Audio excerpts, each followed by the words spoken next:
You're listening to Leaf Filter Radio, and the guru of gutter protection himself, Chris Coonahan, is here to take your most pressing leaf-related questions. Hey, everybody, Chris here. I understand we have Ron on the line. Ron, where are you calling from? Uh-oh. Ron, are you calling from a ladder? Well, I was.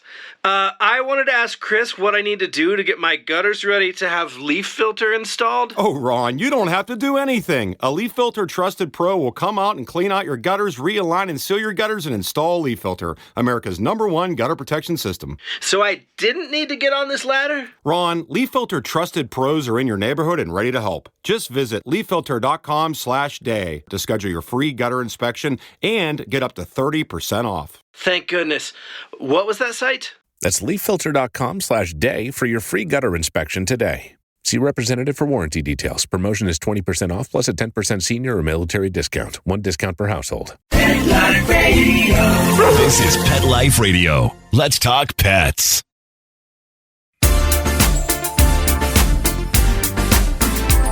Rappaport to the rescue with award-winning animal advocate, best-selling author, journalist, and pet products creator, Jill Rappaport.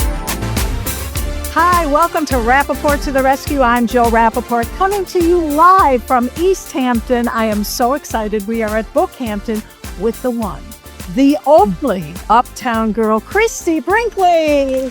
They're coming here tonight. There's so many familiar faces in the audience, and I'm just so, thrilled that you're all here. So, Including your children. Jack wanted to be here, but his flight got canceled in LA. But Alexa's in the back there. And also I should point out that when you read the book, you'll see there are a couple of times in my life where my friends, I'm going to choke myself up right from the very get-go.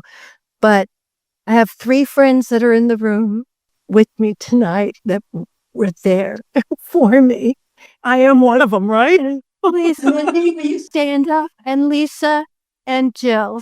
You'll read about them in the book, but they help me get through some of the hardest times. Lucky one. We sure are. We have been through everything, and what a wild, wonderful ride. Yeah. To be your friend, you're going to get me choked up. And they say the best things in life are worth waiting for. And when you did the massive book tour, I'm like, when is it my turn? But guess what? I think I am the luckiest person now because this is the book of the summer. And when you were getting ready to embark on the book tour, I was speaking to you after every interview, before each interview. You were nervous, you trepidatious, like, will people buy it? You didn't know. Yeah, right? The whole time I thought, everybody's always said to me, when I tell a story, they all go, you've got to write a book. You've just got to write a book. So I wrote a book. and then the week before it was going to come out, I thought, boy, I have some nerve thinking that I write a book and people are going to want to hear about it. And I thought I could picture the stacks just sitting there with, not moving. And so I was so pleased. I was beyond excited when it actually ended up on the New York Times bestsellers list. An international bestsellers list. Yes. That is such an accomplishment when you consider all of the books up there, all of the memoirs, the celebrity memoirs, and yours is the one that everybody is talking about. Oh, thanks. Well, and it's also being translated into Finnish. So all 12 of the people in Finland buy my book. Being one of your closest friends, I literally watched every interview you did. And I would watch and I would listen to the questions. I'm a journalist, I'm a reporter, a little competitive, right? And I remember thinking a lot of the line of questioning was very similar. They wanted to go down the same road on the same topics. But your book is filled with so many incredible, juicy stories. What stories, or what 1 or 2 stories, did they not ask you about that you would love to tell this wonderful audience about? Oh my gosh. My publisher, Lisa Sharkey, said to me, I said, I forgot. There was this time that, oh my gosh, my whole family was on this sailboat and this storm came up and we had to go to sea and there were 80-foot waves and we were tossing and turning and the refrigerator broke loose from the wall and it was like it started a fire on the boat and we couldn't barely move. We had to hold on to the furniture. She said, enough death-defying stories. We don't have enough pages. We don't have enough room. So I have to say, there's still so many stories to be told. I hope that the ones that I did tell are, ones that you're interested in. So, Well, and also you talk about so many stories you didn't get to tell. So should we assume there's going to be a sequel to the memoir? well, you never know. I mean, I am working on ensuring that my second act is as good, if not better, than the first. So I'm flipping the channels the other night, and I see a former gossip reporter from Page Six on one of the cable shows. And what is her big scoop? You talking about how you have the book of the summer, the hottest book, and that you are fielding offers right and left, and that you are the golden girl. Can you break any news here? Anything you care to share? What's going to happen? not yet. Can we assume that this book has legs like you? It's just still premature, but I have had interest, and so we'll see what happens. This is so great and so well deserved. And literally the message throughout the whole book is glass half full. And I always say to people, what is it like when they always ask me, what's it like to be such close friends with her? And I said, okay, picture yourself, and I'm afraid of everything, right? Picture yourself on the wildest roller coaster ride, okay? Having just ingested laughing gas while eating the most delicious bowl of ice cream, dairy-free. And that's what it's like being her friend. If you never know where you're going to end up, but boy, do you laugh, and you're riding by the seat of your pants. It really is an incredible ride with you, and you always have the glass half full. You live by my 3 favorite words: live, love, laugh. Definitely. Definitely. I mean, life's short. You've got to live it up. You've got to live each day as the gift that it is. And I hope, my book, I deliberately didn't want it to be preachy or a how-to or anything like that. I just hoped that after reading it, my readers would be inspired to write your own script, baby, and make it a good one. And that was your father's words to you, guided you. Say to me, yeah, baby, write your own script. And it is true. We do have a blank page. Every morning that we wake up, we've got this beautiful gift of a day. And what are we going to do with it? It's ours. Now, you talk about writing your own script. And even if that script gets rejected, torn up, spit out, you start all over again. You've been there. Oh, yeah. Yes, for sure. The book is called Uptown Girl, but the song, you got to pick yourself up, dust yourself off, and start all over again. And the thing that has always amazed me about you is you look at any challenge as the greatest gift in the world. Nothing scares you. You're like, bring it on, let me do it. Well, I don't like going to the dentist. I mean work challenges like Broadway, when that came into your life. I tell you, I could not believe my luck. I could not, to this day, I can't believe I have to pinch myself to this day and go, you did that. You actually did it. I thought my story was going to be to tell my little grandchild, come over here, sit on grandma's knee. I'm going to tell me about the day I actually had the nerve to go out and audition for a Broadway play. And that was going to be my story. And I auditioned and I got the part. So then I had the dilemma like, oh my gosh, I got the part. I don't know that I can actually even do that. I don't act, I don't sing, I don't dance. And they're like, leave it to us. We'll have you doing all 3. And sometimes you just have to say yes to adventure. And I am so glad that I said yes, because those were the greatest years. I absolutely loved every second of it. So amazing. Here's Sarah Tolan. Sarah helped me write this book. She is incredible.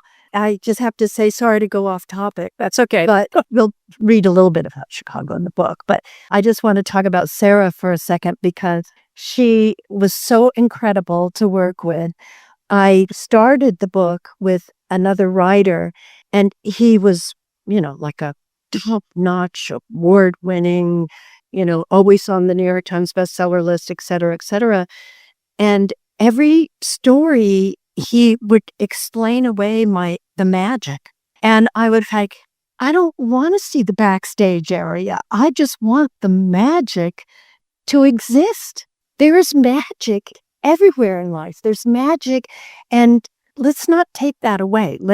And Sarah understood immediately. Like, Sarah got it. And it was like, as Joni Mitchell says, and two heads are better than one. But writing a memoir, I've heard these celebrities, and Barbara Streisand said it took 5 years out of her life. It really does take not only so much time, but the emotional to relive. And for you, you've had a lot of experiences that broke your heart in many pieces. And you go over it again and to remind yourself bit by bit to put it in print.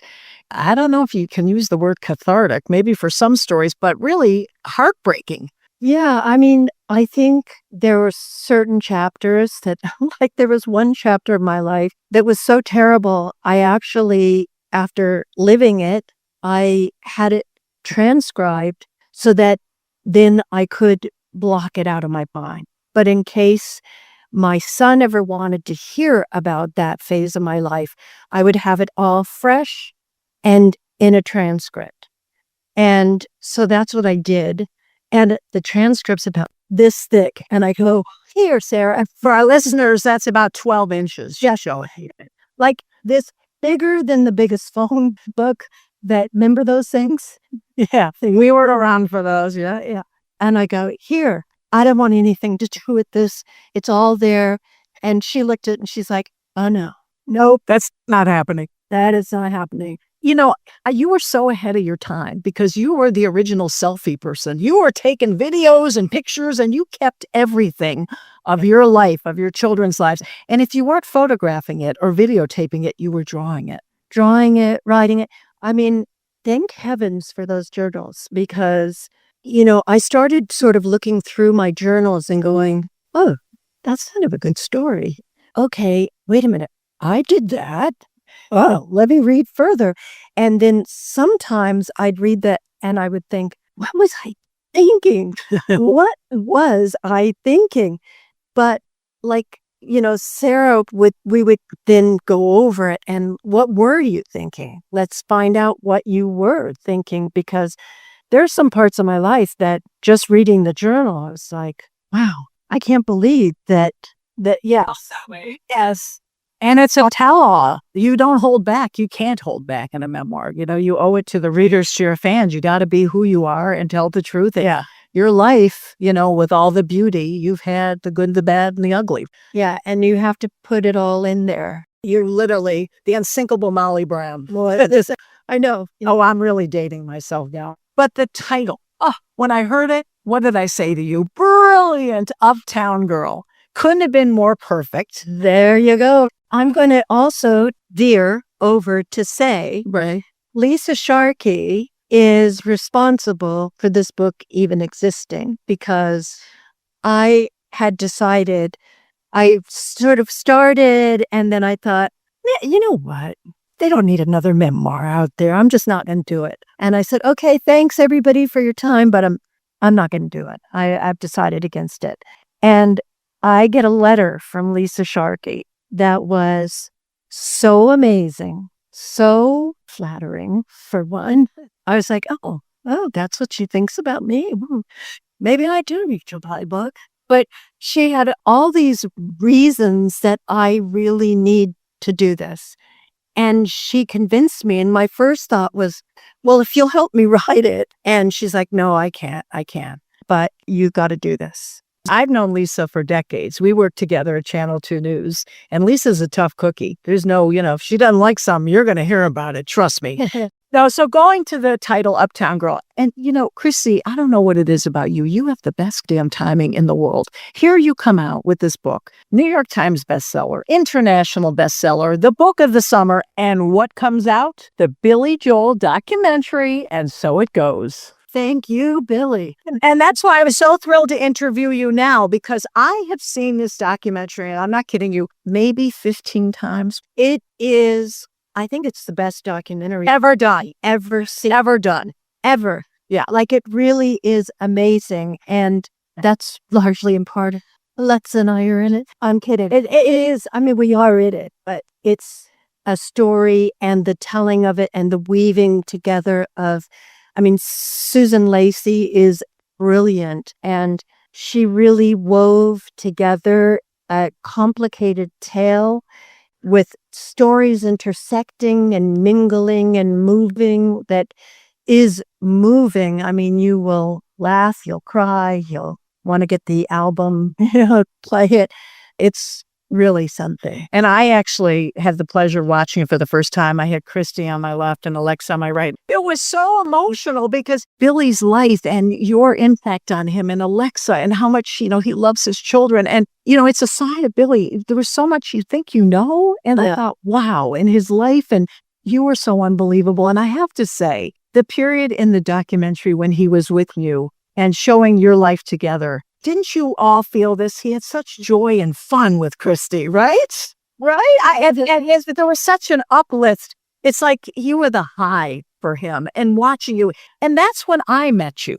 And that we're going to eventually get to the animals, because my show is about animals. But I met Christy and Billy in the 80s. Alexa was in diapers. She was my first national big TV spoof, People Magazine on TV, on CBS.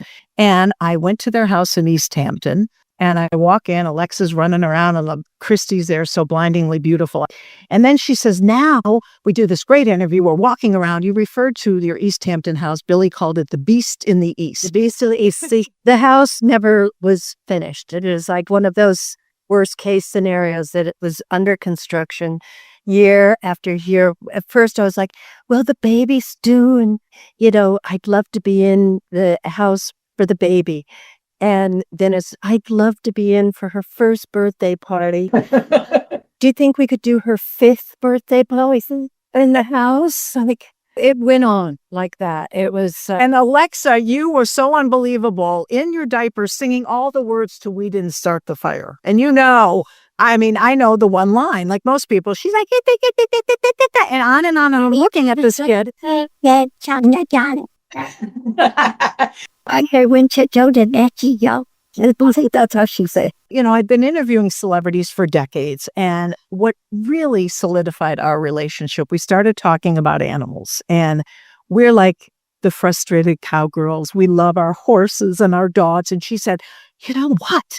Let's get on horseback. I'm going to take you to Two Trees. Let's go riding for this piece. And I have horses, so I know how to ride, not like her. So we get into Two Trees, and she had a beautiful gray mare named Bellstar. And she miraculously comes up with another beautiful gray mare. You'll have to see the video. It's amazing. They're like doubles. And the Malibu model, the beauty, the blonde hair, she's galloping along. And the nice Jewish girl from Michigan with the frizzy hair is following. And I'm galloping along going, hey! And we literally bonded over our love of animals, especially horses. And now there isn't a day that goes by that we don't talk about what's going on with the horses and the plight of the Mustangs and the Wild West. It keeps me up all night, and I know it does for you as well. Oh, yeah. We've got to save the wild horses. They're all being rounded up, and many of them are dying. And just watch on my Instagram in stories.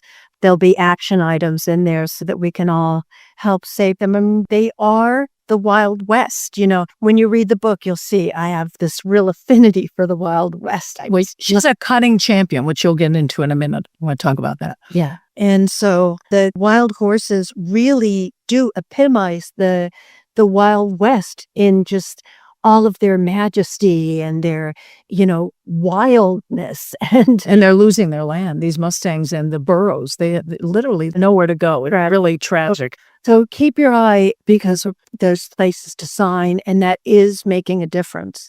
So I'll keep posting, keep signing, and together we'll make a difference. And let's talk about your love of horses, because when I met you, you were already on horseback. And she is a cutting champion. Do you want to talk about a daredevil, someone taking your life in your hands? Take it away.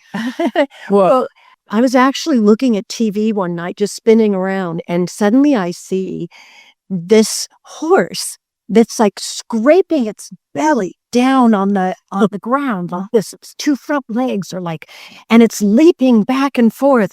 And the cowboy's just sitting there on top, not moving at all. Just like, how is the horse doing this? How is this happening? What is this? So I'm watching this. I cannot for the life of me imagine what's going on. And then it says, get the cutting horse tape. And so I grabbed a pen. I wrote it down. I got the cutting horse tape. And also they were selling a fake cow. I bought the fake cow and the tape. And I went back to my friends out in Montauk. And they're like, oh, yeah. They used to do cutting horse riding, so many years ago out here. We watched the tape. We started doing the fake cow. You put 2 bicycles on each side of the corral and you pedal the cow back and forth and you train your horse onto this cow. So we're doing that and we decide, okay, so in a competition for cutting horse riding, originated with the cowboys when they needed to cut like a sick cow away from the herd or remove the bull so that they could work with the herd. And they all started going, I bet I could move that bull away from the herd faster than you can. And it's like, oh yeah, it's a bet.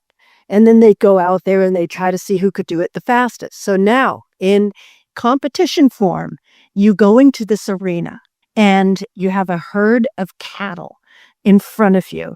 Fresh cattle that had never seen horses. So when you come in your horse, you've got your reins up in the air, you're eyeing the cattle and you're looking to see which one you want to cut away from the herd. Once you determine that, you put your hand down and now you can't move. Any movement that the judges detect will subtract from your score. And your horse is going to go to work, jumping from side to side. Like they say, it's the most exciting 2 minutes that you can have on a horse. And I tell you, it really is. And then you got to get off. You got to quit that cow before the cow quits you or runs into you or whatever. The way the cowboys put it is, if you see shit, quit. So because when they turn their tail on you, that means they're about to bolt. So that's kind of cutting horse in a nutshell. And we decide we're going to rid a herd of cattle and we're going to have a real life cutting horse competition in Montauk. That was my photo shoot for people we know horses they love. My book. We got you with all the cattle. It was unbelievable. It was so incredible. It was so much fun. We got judges from Montana and judges from Texas. People came from all over to be, in the show. And it was so much fun. And one of the guys there goes, Chrissy, you got to come down to Texas and compete in the National Cutting Horse Association Fraternity Championships. And I said, oh, I would love to. What is it? And he told me about it. And she's wearing the buckle, cutting champion. So I went and I was representing all the New York City fillies up here. And so I really thought, okay, I got to do this right, And they hooked me up with a trainer named Punk Carter. And Punk had great horses and he was a great trainer and he trained me to do it. And I went in and the first year I came in 3rd or 4th place. The second year I came back and I won. And I have 2 belt buckles and I have worked them into every outfit. I'm surprised Ralph Lauren hasn't copied that. Put it into his line. It's fabulous. I do have some belts similar in my line. Tower Hill, Plugging Away, available on HSN. But it is amazing. And just another side note, Christy asked me if I could keep her horse for a couple of weeks. They were renovating the barn in Montauk. I said, sure, we had extra stalls. And she said, you should get on Good Bar. She's so much fun. Dumb me, I get on the horse. I accidentally sneezed and the horse was on her knees. If you make one move, the horse was on the knees. I said, I am going to freaking kill her. It is the scariest thing because they move in a matter of seconds. That's what I mean by the daredevil. Nothing seems to frighten you when it comes to that stuff. You know what, Jill? That the first time that I did that National Cutting Horse Association Fraternity Championships, she's got that title, right? my mouth went completely dry because I was so nervous. I thought I was going to like choke.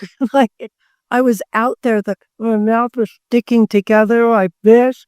You're taking your life in your hands, literally. Well, I just didn't want to embarrass New York. That's what she's worried about. Embarrassing New York. I'd worry, like, am I going to be here tomorrow? Yeah, right. But besides the horses, which have been such a part of both of our lives, our dogs. And I'm so happy to say that, half of mine here are in heaven, sadly, but I had 2 new rescues. And Christie's dog, Chester, who's 16 years young, I was able to get him from a wonderful shelter.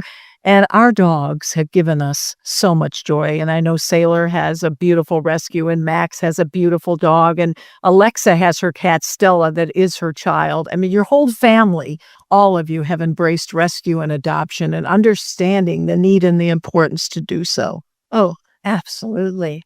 You know, we think that we're rescuing them, but they're there for us. They're thick and thin. And their unconditional love is just the sweetest thing in the world. So, yes, definitely. Yeah, they never look at us like, oh, bad hair day. And I was just reading that there are more dogs available for adoption right now than any other point in history. Yeah, the worst it's ever been. Yeah, no, the shelter system, they can't even take them in anymore. So you know what's going to happen. And it's truly dire. And what people don't understand, I'm all about the underdogs, the seniors, the bully breeds, and the special needs. So I try to encourage people to not, puppies are great, but please go a little older, or maybe take a blind dog or a 3-legged dog. I have a 14-year-old blind deaf one I just rescued. Nathan, Detroit. Mindy helped me with that name. And he's the love of my life. I feel like I've had him since he came out of his mother's womb. And he's like Dorian Gray. He's aging backwards. So, and I know with Chester, I was just over your house. Chester's 16. He's running around. He has an appetite. Like, forget about it. And he's been your comfort for so many years. I mean, they all make such a big deal when you come home. You feel like, great to be home. I have a kind of a joke with Christy. I say, after everything we've been through, a few marriages, a few divorces, I think it's safe to say that the only males we want in our bed should have 4 legs and not 2, right?